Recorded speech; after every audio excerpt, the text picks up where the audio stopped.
Bem-vindo ao podcast Inovação na Veia. Eu sou Mariela Parolini e estarei com você nessa jornada que conecta boas conversas, pessoas interessantes e temas importantíssimos sobre o ecossistema de inovação e tecnologia. Vamos lá, pega o seu café e vem comigo. Tenho certeza que você vai gostar do assunto de hoje. Deu vontade de tomar aquele café, mas aí cadê o café? Acabou. Então, vamos comprar café. Eu não sei você, mas quando eu entro num supermercado, naquela parte de café, além do aroma, que é delicioso, dá vontade de sair comprando todo tipo para experimentar. Mas enfim, não dá, até porque as cápsulas, por exemplo, estão caríssimas, mas brincadeiras à parte com relação ao café, o que a gente vai falar hoje é sobre varejo. E quem está aqui é o Renato Giarola, que vai... É Giarola mesmo, eu te perguntei Giarola. Isso no painel e fiquei na dúvida, é Giarola mesmo. Giarola. Renato Giarola, que tem uma expertise absurda nesse segmento e que vai falar sobre varejo e inovação aqui hoje, no Inovação na Veia. Obrigada, Renato, prazer te reencontrar, a gente se encontrou tão rapidinho lá no Summit, né? Eu queria que você se apresentasse, por favor. Ok, obrigado pelo convite. É sempre um prazer enorme falar de varejo. Eu estou no varejo há mais de 20 anos. Eu iniciei o dia aqui no Brasil em 2002, junto com o Grupo Carrefour naquele momento. Até 2011 ainda fazia parte do Carrefour, depois teve um spin-off, ele se separou. Fiquei lá até 2014, fui para o GPA. GPA eu fiquei até 2018. Voltei para o dia, fiquei até 2020 e até agora o início desse ano eu estava num modelo que chama 1 a 99, que são lojas inspiradas nos modelos americanos de Dollar Store. É uma tese de mercado de alguns investidores também. A gente preparou, fizemos a rodada de investimentos e de lá para cá eu estou mexendo com inovação, sempre tudo muito conectado com varejo. Então, inovação, startups, fomento a startups, busca de investidores, investindo também em startups. Mas aonde que você faz essa virada de chave? Para onde que você vai para a inovação? Olha, o varejo ele tem dores para todos os lados, né? E são bem específicas, ele né? Ele é reumático, o varejo. Então, ele tem dor desde quando pede para o fornecedor, na negociação com o fornecedor, no recebimento, no estoque, no envio para a loja. Né? Tem varejos que fazem muito bem, tem varejos que ainda tem vários desafios ainda pela frente. E a gente vê o varejo ainda trabalhando de uma forma muito tradicional, trabalhando de uma forma ainda até um pouco antiga, muita planilha, muita gente, muitos controles, muita gente para controlar.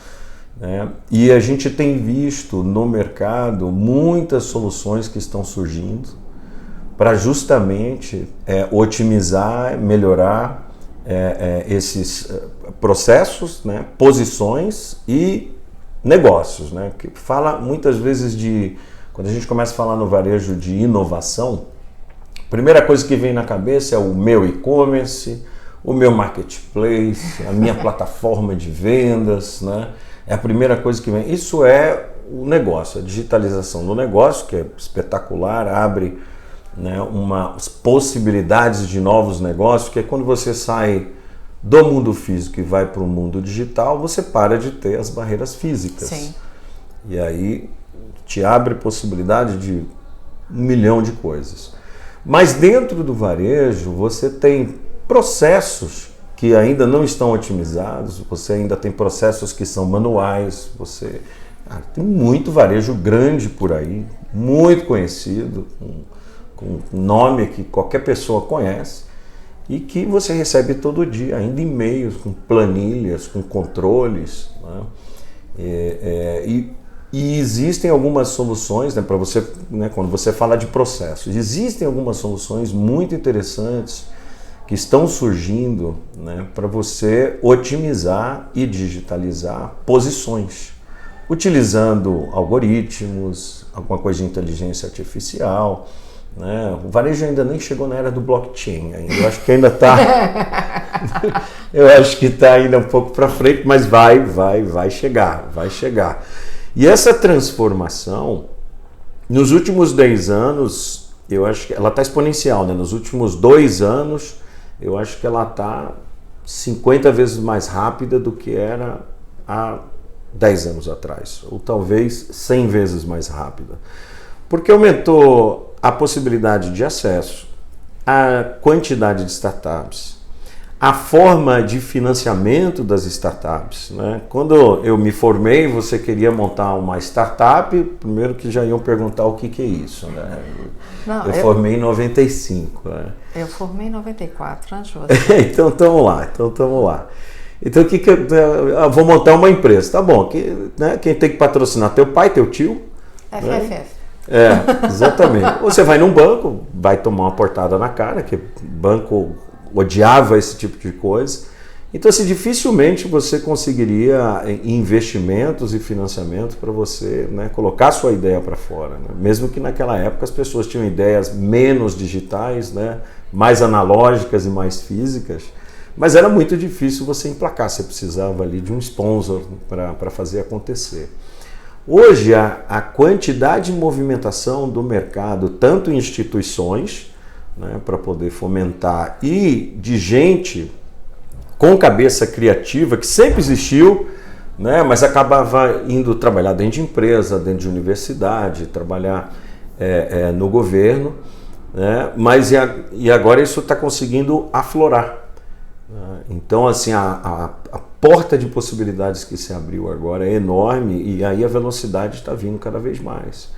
Eu tenho visto no mercado soluções de todos os tipos, desde a pequenininha, que é o inventário rotativo feito pelo telefone celular, que já corrige o seu estoque lá na loja, como soluções complexas de inteligência artificial para controle de estoque, perdas e faltas. Então hoje você chega lá em muitas empresas, tem 20 compradores, 30 compradores, o que solta pedido, não é nem o comprador que negocia, o que solta o pedido. E aí existem algoritmos de mercado que você parametriza, porque o que ele faz? Ele toma decisões em cima de números, essa pessoa. Né? Não é que ele vai sentar aqui e montar um planejamento estratégico da empresa. Ele vai olhar a geladeira, o que tem e o que não tem. Exatamente, ele tem que olhar, né, qual é o estoque, quanto vai vender, né, quanto ele precisa pedir, qual o tempo que o fornecedor leva, nível de serviço desse fornecedor, coloca tudo dentro de um algoritmo, o algoritmo calcula e já começa a soltar os pedidos.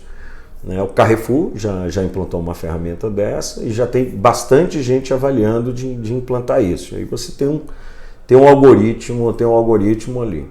E na última ponta, né, que é a parte da digitalização do negócio, né, que é principalmente o e-commerce, as plataformas de marketplace, essas já estão mais avançadas. Né? Quando o varejo fala de entrar no digital, a primeira coisa que ele faz, né, contrata lá um CTO e fala, cara, eu preciso vender no digital.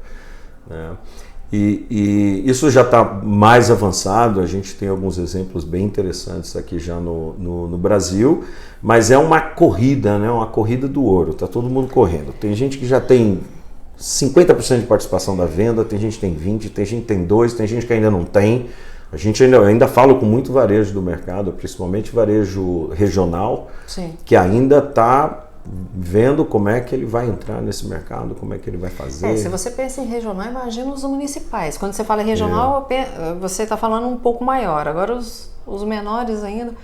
Tem duas coisas aqui, Renato, que me chamam a atenção. Eu me lembro que quando o Emílio era presidente da Federaminas, em 2017, conversando, a gente chegou, porque a gente sempre foi muito junto e discutindo sempre muito as coisas. E aí a gente pensou na feira de startups, que foi a primeira da Federaminas. E houve pessoas dentro da federação, não faz isso não. Startup é uma coisa do momento. É uma coisa que vai... Isso 2017 moda.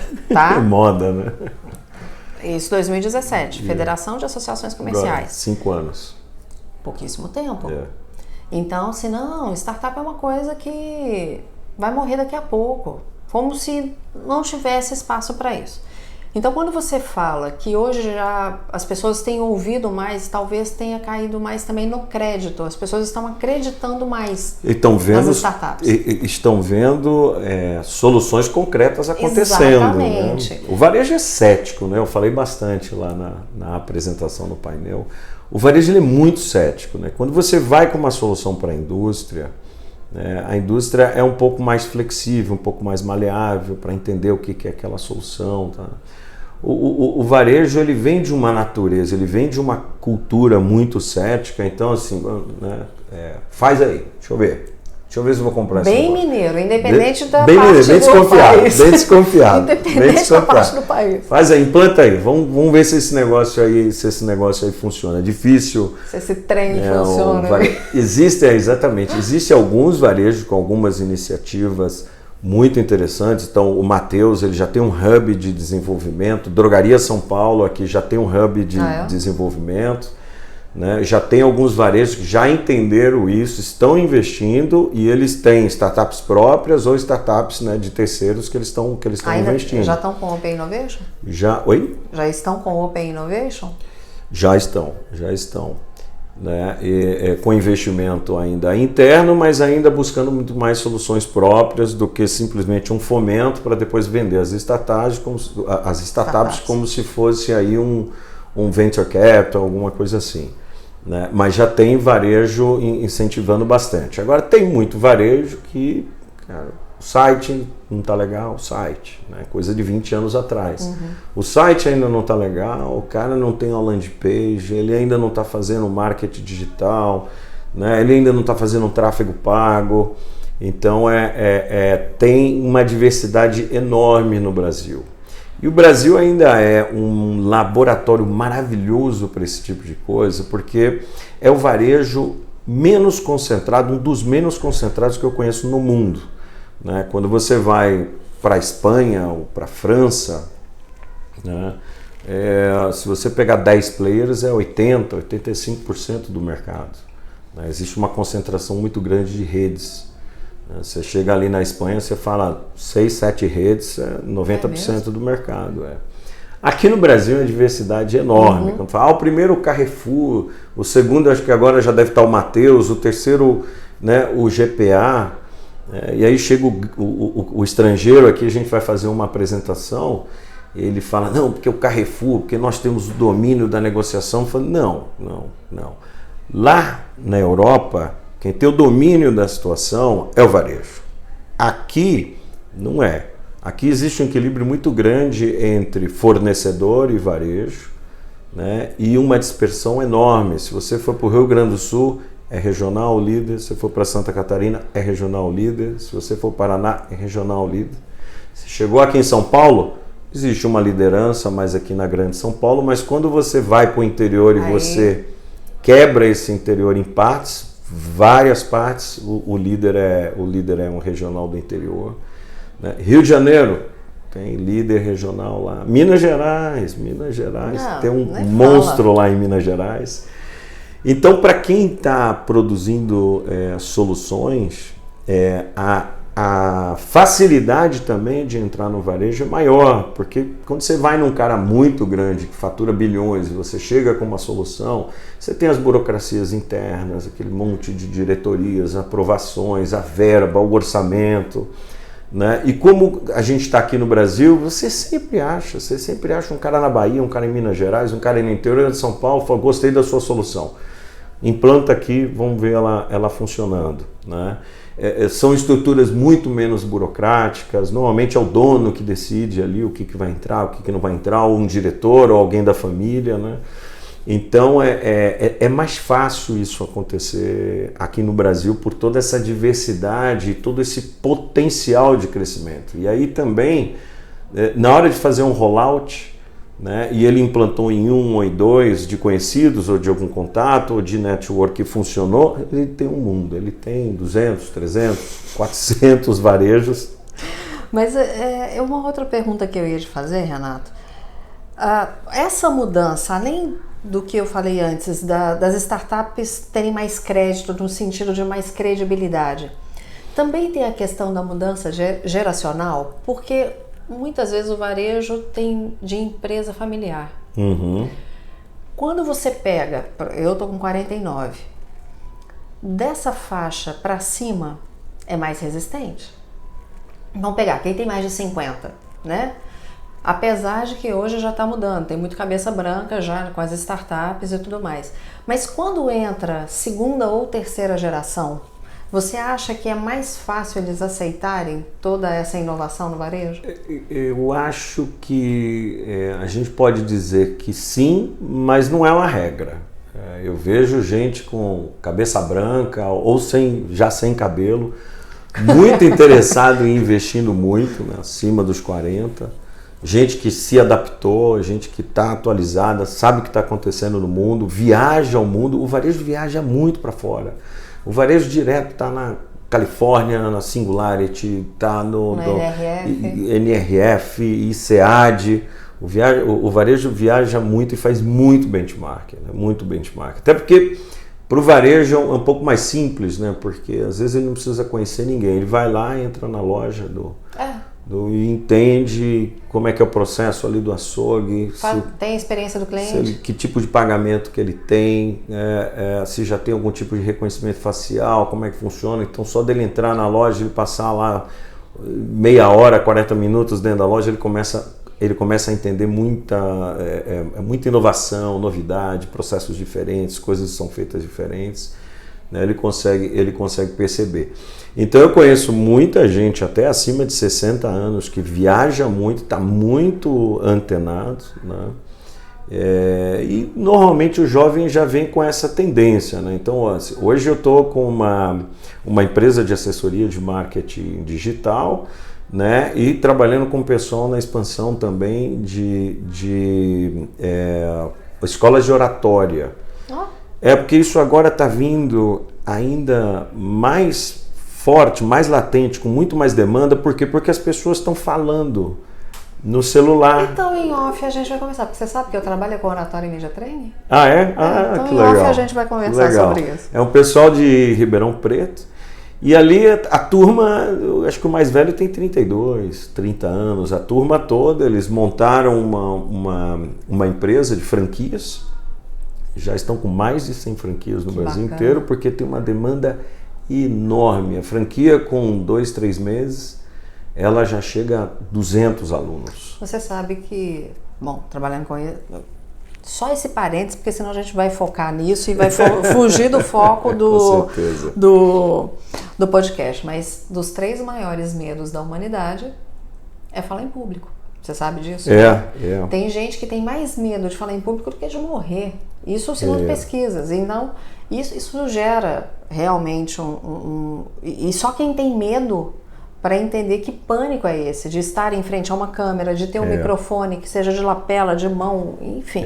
Bom, mas depois a gente conversa sobre isso. Que é super abrangente, né? Porque a oratória está na nossa conversa aqui, está numa reunião, está numa apresentação. Exato. O falar em público, vamos dizer que já é a final da Copa, o falar em público, mas tem vários outros estágios.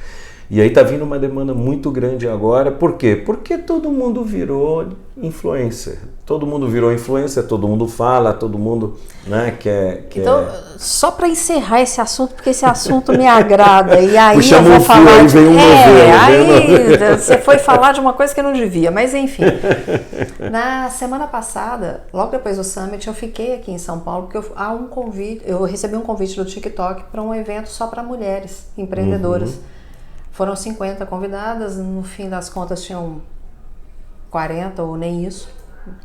Foi muito interessante entender esse TikTok pela perspectiva que eles têm colocado para o empreendedorismo e tal. Mas saí da reunião só mulheres, vamos falar, não tão cabeças brancas, mas acima dos 35, a maior parte, tá? 35 até mais de 50 as mulheres.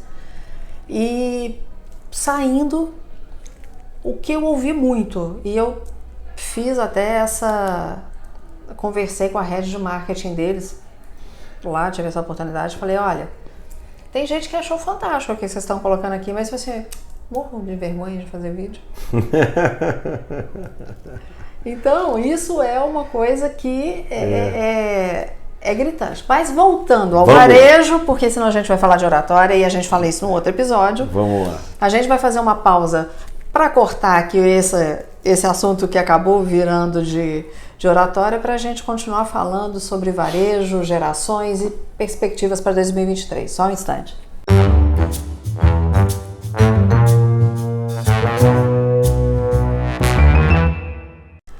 Já que nós fizemos esse break falando de oratória, mas que é um assunto que me interessa muito, voltamos agora ao assunto principal do nosso episódio, que é falar sobre varejo, sobre inovação, e você foca muito no varejo alimentar. Uhum. Quais as diferenças que você observa do varejo alimentar? O varejo não alimentar, ele sentiu essa demanda e essa necessidade já muito antes. Por quê? Por uma questão de valor agregado, tempo de entrega. Então, há 10 anos atrás, uma pessoa ia comprar uma televisão, né? Ela comparava preços, já tinha busca-pé, ela olhava em várias lojas, falava, essa loja entrega com 7 dias, essa com 10 dias e essa com 20 dias. O que ela escolhia? A mais barata. Não tem problema, eu estou comprando uma televisão, se entregar daqui 20 dias, estou resolvido e tal. Né? Isso aí foi melhorando cada vez mais e hoje estou entregando com 2 dias, 1 dia, 3 dias. Horas. Né? Isso aí foi avançando, horas. Né? Isso aí foi avançando e o varejo alimentar ficou para trás. O varejo alimentar, 2 dias. 2 dias é ruim. 2 dias para o varejo alimentar, porque o nível de expectativa desse cliente é outro. Óbvio que ele vai levar a qualidade, vai levar em conta a qualidade de produto, ele vai levar em conta preço, mas o tempo de entrega 2 dias, eu preciso de um multiuso, eu preciso de um pano, eu preciso de arroz e feijão. Você vai ver que acabou aquilo que você precisa para aquele momento. Eu preciso agora, aqui de tarde, disso. E aí o varejo demorou de se adaptar por causa desse last mile. Só que foi achando soluções, saindo direto de loja, dark store. Então o varejo foi se adaptando, usando motoqueiro, usando carrinho. Hoje a gente vê umas lambretinhas fazendo entrega. Então o varejo foi acertando esse last mile, que sempre foi uma dor do varejo de alimentação. Né? E aí ele veio. Hoje o varejo de não alimentos, né, ele já está mais digitalizado. Quando você pega dentro do faturamento total dessas grandes empresas que trabalham com não alimentos, os percentuais são muito maiores, 40%, 50%, 60% de participação na venda. E assim, é muito difícil você hoje ouvir uma pessoa, né, tem variações por classe social, tem classe social que gosta de ir na loja, gosta de conversar, gosta de tomar um café, gosta de toda aquela curadoria que o vendedor, né, aquela consultoria que o vendedor dá. Mas tem classe social que, não, eu entro aqui, comparo tudo, aperto o botão, quero que chegue aqui na minha porta, né?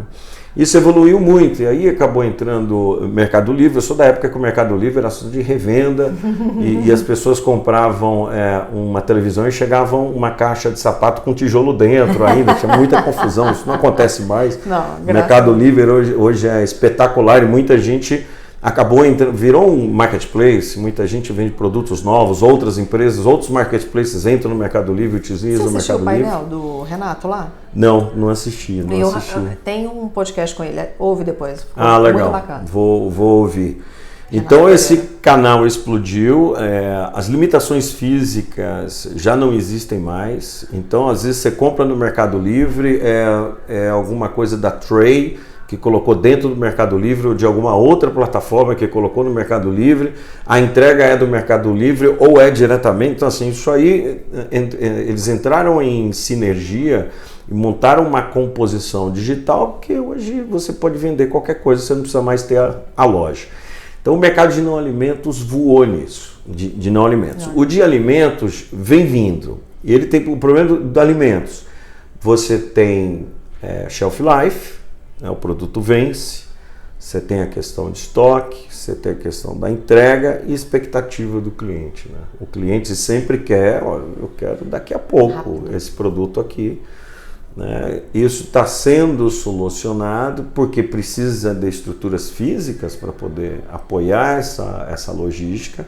Mas é uma questão de tempo, é uma questão de tempo de você estar apertando um botão aqui e a hora que chegar em casa já tem lá a sua compra do mês ou a compra da semana e por aí vai. Mas eu acho que para os grandes, eu não sei se ainda para esses regionais vai ser tão rápido assim. Você acha que vai ser? Sempre demora mais. Sempre demora mais. A gente ainda vai ter essa Agora, varia muito por estado. Se você for para o Paraná, já estão bem mais avançados já. Né? O Mufato vem fazendo um trabalho espetacular lá. Se você for para outros estados, Nordeste e tal, tá todo mundo caminhando, mas sempre em velocidades diferentes. Né? Como a gente não tem essa unidade, essa concentração dentro do país, né? Cada empresa é uma corrida ao ouro. Cada empresa está uma plataforma, digitalização, tentando entender esse negócio. Aí voltando naquele assunto da idade, obviamente, né, que as gerações mais antigas, né, têm mais dificuldade. A geração nova já nasce dentro de um iPad, né? Ele já com 6 meses ele já ganha um iPad e uma galinha pintadinha ali. Então assim, já é totalmente. Eu vejo meus filhos, eu tenho um de 11 e tenho um de 9. A cabeça deles já é digital.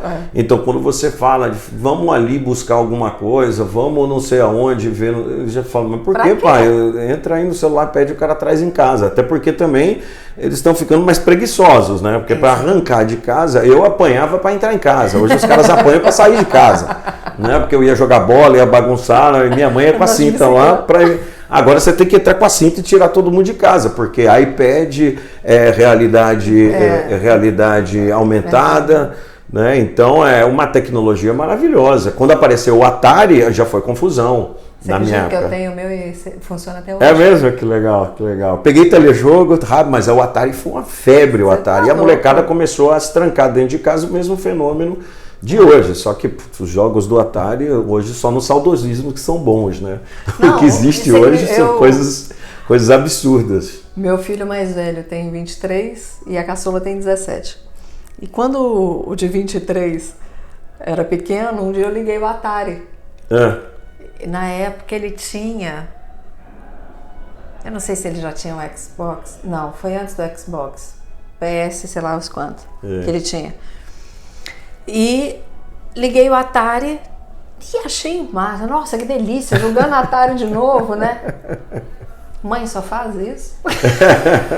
Foi, meu filho, é só isso e um controle e um botão. Um controle e um botão. Não, e o bonequinho. O bonequinho, todo quadrado o boneco. Todo quadrado. Bom, mas como que você vê as suas expectativas? Qual que é a sua percepção, né? Quais as expectativas que você tem com relação ao varejo a partir de 2023? Né? Vai voar e vai voar cada vez mais. Já está exponencial e eu acho que a curva vira cada vez mais. Porque não tem só uma vontade do varejo, né, de inovar cada vez mais e digitalizar cada vez mais, como agora recursos, né, e novas possibilidades estão aparecendo, né? Então, junta a fome com a vontade de comer. Então, muitas vezes, há 10 anos atrás, você tinha um problema lá dentro do varejo, uma dor lá dentro do varejo, e tinha solução. Ou uma solução caríssima. Você ia contratar lá um sistema americano, um sistema alemão, o cara já pedia 3 milhões, 4 milhões, mais o tempo de setup, mais horas trabalhadas, mais 5, 6 milhões. Hoje você pega um ERP, né? Não para uma grande empresa, mas para uma empresa pequena, você pega um ERP para fazer todo o controle central da sua empresa e paga 399. Se for ainda mais básico, né, que é o modelo SaaS agora, né? Se for o mais básico é 199, você controla toda a sua empresa, você já tem DRE, você já tem fluxo de caixa, previsão de fluxo de caixa, né? Então está muito mais acessível. Tá mais fácil também para o inovador e para a startup conseguir dinheiro e também conseguir vender. Porque bate numa porta, estou com um novo projeto, custa 1 milhão, porta na cara, né? Bate na porta, eu estou com um projeto novo que tem essa solução, vai te custar 199 por mês. Põe aí, vamos experimentar. Então, essa equação financeira, né, que existia há 5, 10 anos atrás, ela mudou completamente. E aí o fomento disso e a evolução disso vai acontecer de uma forma absurda. Então o que a gente está vendo hoje aqui vai ser muito diferente do que daqui 2 anos e daqui 4 anos e por aí vai. E espero que seja rápido, né? Com certeza. Porque todos nós vamos nos beneficiar com isso. E a sua perspectiva como investidor, o que você observa? Olha, tem muita coisa no mercado, muita coisa. Ideias muito interessantes, né? E normalmente filtros que a gente tem feito, né? Primeiro a cabeça de quem está em cima daquele projeto, né? Do empreendedor, né? Qual que é o perfil desse empreendedor, né? Se ele é apenas um criativo, se ele é empreendedor, se ele é gestor, né? Porque normalmente ele fica como o CEO ali daquele negócio. Né? A prova da tese, é muito importante o perfil do empreendedor, porque eu já vi algumas coisas dando muito certo, com ideias não tão boas, mas o perfil do empreendedor era muito bom, e algumas coisas dando errado, porque a ideia é muito boa, né? Mas o perfil do criador, do empreendedor ali, não era um perfil adequado. Aí tem que tomar esses cuidados na hora que a gente vai fazer as investidas. A outra é a própria ideia, né? Entender realmente que tipo de solução, né? E que demanda é essa de mercado, porque vem muita ideia, ideia. Você vem 10, você escolhe umas 3 lá.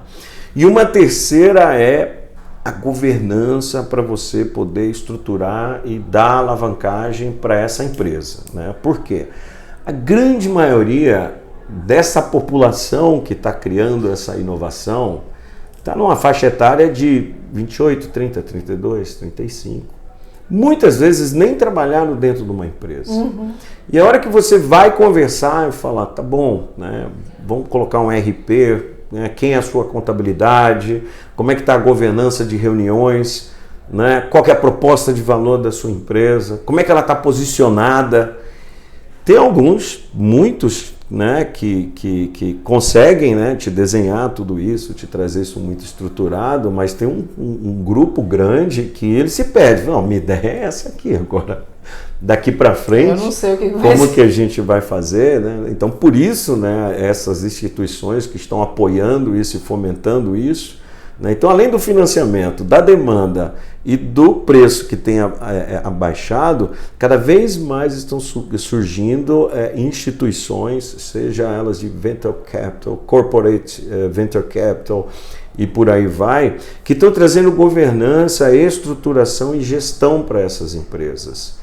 Então, assim, é quase que uma manada, né, que não vai ter controle de acontecer, vai acontecer. A coisa hoje, esse ecossistema, ele está se estruturando muito, né? Então você tem fornecimento, você tem demanda, você tem gente ajudando a estruturar e fomentando. Então acho que o crescimento exponencial, a curva está, daqui a pouco é capaz de virar vertical. E aí eu vejo onde muitos cabeças brancas entram, né? Foi a necessidade do cabeça branca vir. Eu achei engraçado a primeira vez que eu ouvi esse termo, foi o nosso filho de 23 anos que comentou isso com ele. Não, pai, você é um cabeça branca que precisa. Aí brincou, foi careca, né? Mas o cabeça branca ali que é necessário para auxiliar em todo esse processo. Com certeza. Eu com o pessoal lá da iFund, né, a gente faz algumas mentorias, mas eu faço diretamente em algumas startups mentorias. E a mentoria vai desde da solução, né, qual que é a solução, e entender, né, que dor é essa do mercado que eles estão solucionando, né, mas a grande, vamos dizer, a maior parte do tempo da mentoria é nessa estruturação para alavancagem. Então, e eu trabalhei muito com isso, porque eu peguei o dia do zero, saí com 730 lojas, quase 6 bi de faturamento. Isso me assustou na hora que eu vi no seu LinkedIn, 730 lojas. Chegou a 1.200, mas aí eles tiveram um problema financeiro, andaram fechando várias, mas chegou a 1.200 lojas aqui no Brasil, em 4 estados. Né? Aí eu entrei no Pão de Açúcar, peguei o Minuto Pão de Açúcar, que era um teste que ainda estavam fazendo. A gente abriu 130 lojas, 65 do Minuto Pão de Açúcar e 65 do Mini Mercado Extra. Voltamos para o dia tinha mudado completamente, a gente teve que reestruturar todo o dia. E na 1,99 o dono saiu e eu sentei no lugar do dono. Então qual era o processo? Era o dono. Né? Aprovações é o dono. Gestão de loja é o dono. Ele vai na loja, dá uma porrada lá e tudo funciona. Então, a startup, para ela se preparar, para ela rampar, que o pessoal fala, né, fazer um ramp-up, processos bem definidos, proposta de valor bem definidas, pessoas corretas, né, naquelas posições críticas, pessoas melhores e mais caras, né, aquelas posições de suporte, né, e encaixar bem esses perfis dentro dessas posições. Mas processos é uma das principais coisas, né, para você poder sustentar esse crescimento. Você ter processos sempre simples, muito bem feitos, que funcione, que conecte as áreas, né, para você preparar essa empresa para funcionar e, né, para rampar. E metodologias, né? Então, se você tem expansão, se você tem se é uma fintech, seja lá o que for, que metodologias você vai utilizar. Então, metodologias, processos, pessoas. Metodologia, processo e Metodologia, processo, pessoas. Né? Você conseguiu estruturar isso, a tua empresa começa a ficar apta para fazer uma expansão, para ela começar a rampar em velocidade alta. Porque a gente eu abri 130 lojas no Pão de Açúcar, no dia a gente chegou a abrir 140 no ano, né? Tem um final de semana que você inaugura 7 lojas no sábado. Você não consegue visitar essas lojas, você não consegue acompanhar, né? Você acompanha um pouco da construção de uma, um pouco da montagem da outra. E tem que ter processo. As pessoas têm que ter o processo, né, a cadência, quando entrega isso, e as pessoas da matriz têm que coordenar e entender o que está atrasado, o que não está atrasado e tomar as decisões. Mas se for fazer no modelo tradicional, liderando diretamente, você não consegue fazer isso de jeito nenhum, né? E normalmente quando você pega uma inovação e você pega uma startup, o cara sabe que tem potencial de crescimento, ali o empreendedor. Ele sabe que ele pode crescer, que ele vai crescer, né? Mas justamente, então vamos estruturar aqui, porque senão daqui a pouco a gente fala que as tartarugas começam a fugir, né? Então, até 10 tartarugas eu cuido. 25 vai fugir umas 3, 4, eu não consigo cuidar de 25, né? Então tem que ter a metodologia, processos e pessoas. Não, Renato, muito legal. Agora, quem quiser conversar mais com você, quem quiser saber mais do seu trabalho, aonde que te encontra? LinkedIn, acho que é a... Renato Giarola? Renato Giarola. Então tá bom. Aqui está à disposição, sempre que você quiser, tiver um assunto para trazer. Mariela, vamos conversar? Vai ser um prazer. Legal, prazer. Foi um prazer estar aqui com você hoje, te reencontrá-lo. Espero que a gente possa tomar mais cafés aí, junto com o Igor e Micael, ou não. Com certeza, figuras. Viu? Tudo de bom para você. Obrigado pelo convite. Eu que agradeço. Para você que está acompanhando Inovação na Veia, mais esse episódio, muito obrigada. Lembra de seguir @podcast.inovaçãonaveia, @Café com Mariela Parolini. Até o próximo episódio, hein? Um beijo, Deus te abençoe. O podcast Inovação na Veia é uma iniciativa da FCJ Venture Builder.